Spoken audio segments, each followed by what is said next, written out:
नमस्कार दोस्तों। मैं मृत्युंजय आपका स्वागत करता हूं हमारे इस चैनल सटीक परामर्श में।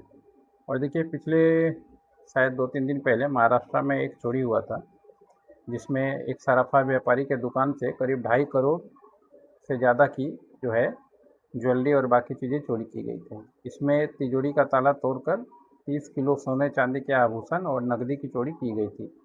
और अगर रुपए में बताएं तो 2.55 मतलब 2.5 करोड़ के आसपास इसकी कीमत आकी गई है।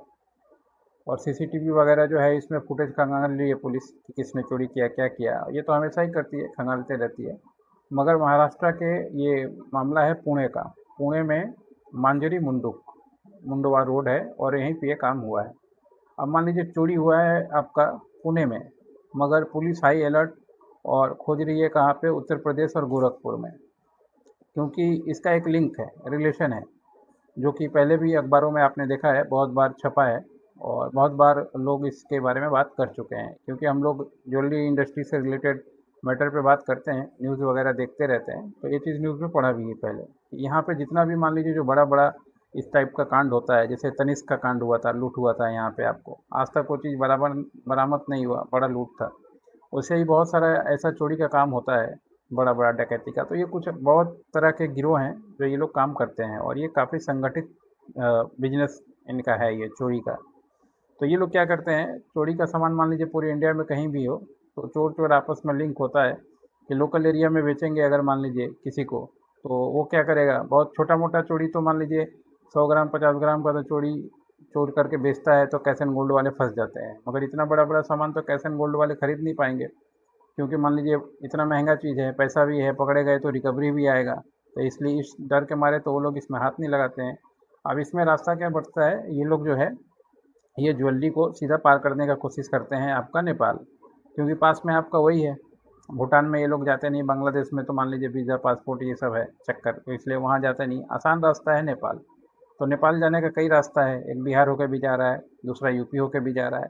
तो ये लोग कोशिश करते हैं कि मान लीजिए किसी भी तरीके से जो ये चोरी का सामान है ज्वेलरी का, वो किसी भी तरीके से नेपाल भेज दिया जाए। अब नेपाल में हो सके इनका टीम हो या जो भी हो, तो नेपाल में ले जाके ये लोग इन चीज़ों को पहले तो सोर्सिंग ख़त्म करते हैं, गला के मान लीजिए न्यूट्रल बना दिया, और उसके बाद से फिर पता चला गला के न्यूट्रल बना के फिर भारत में ही लाके जो है किसी को, ज्वेलर को या मान लीजिए किसी आदमी को भेज दिया। क्योंकि खरीदेगा तो ज्वेलर ही खरीदेगा। देखिए, सोने के बिजनेस में ज्वेलर ही ज्वेलर का दुश्मन है।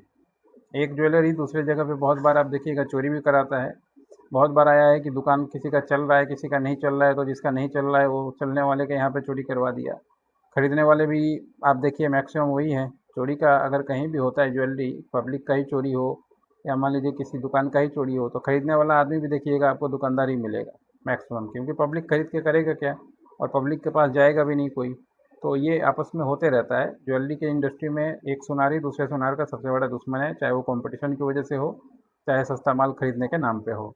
अब ये गोरखपुर से फिर पता चला कि नेपाल पहुंचा, और नेपाल से फिर वहां का सोर्सिंग ख़त्म करके गला वला के फिर वापस घुमा के इंडिया पहुंच गया, या मान लीजिए पैसा पहुंच गया, और नेपाल से ज्वेलरी बना के कहीं और भेज दिया। नेपाल से तो मान लीजिए फ्री है, नेपाल से पूरे वर्ल्ड में आप कहीं भी 24 कैरेट का ज्वेलरी भी भेज सकते हैं, एक्सपोर्ट कर सकते हैं। इंडिया से जैसे नियम है कि आप 22 कैरेट से ज़्यादा का ज्वेलरी बाहर नहीं भेज सकते, मगर नेपाल से क्या नियम है कि आप 24 कैरेट का प्योर गोल्ड का भी जो ज्वेलरी है बना के दूसरे जगह पे भेज सकते हैं। तो ये सब कुछ नियम कानून है, जिसकी वजह से मान लीजिए ये सब चीज़ें होती रहती हैं। और पुलिस अभी छापा मार रही है, हो सके पकड़ ही लेगा, सीसीटीवी आजकल है, तो पकड़ में जाना कोई बड़ी बात नहीं है। मगर ये चीज़ है, अगर कोई कैश एंड गोल्ड वाला ये सब सामान कोई ना खरीदे, क्योंकि अगर कैश एंड गोल्ड वाले ये सब चक्कर में पड़ेंगे तो रिकवरी आएगा तो फिर बहुत महंगा पड़ेगा उनको। क्योंकि रिकवरी एक बहुत से लोग नहीं जानते हैं, मगर ज्वेलरी की इंडस्ट्री में एक बहुत बड़ा फैक्ट है। अगर आप जानना चाहते हैं कैश एंड गोल्ड का काम कैसे होता है, नियम क्या है,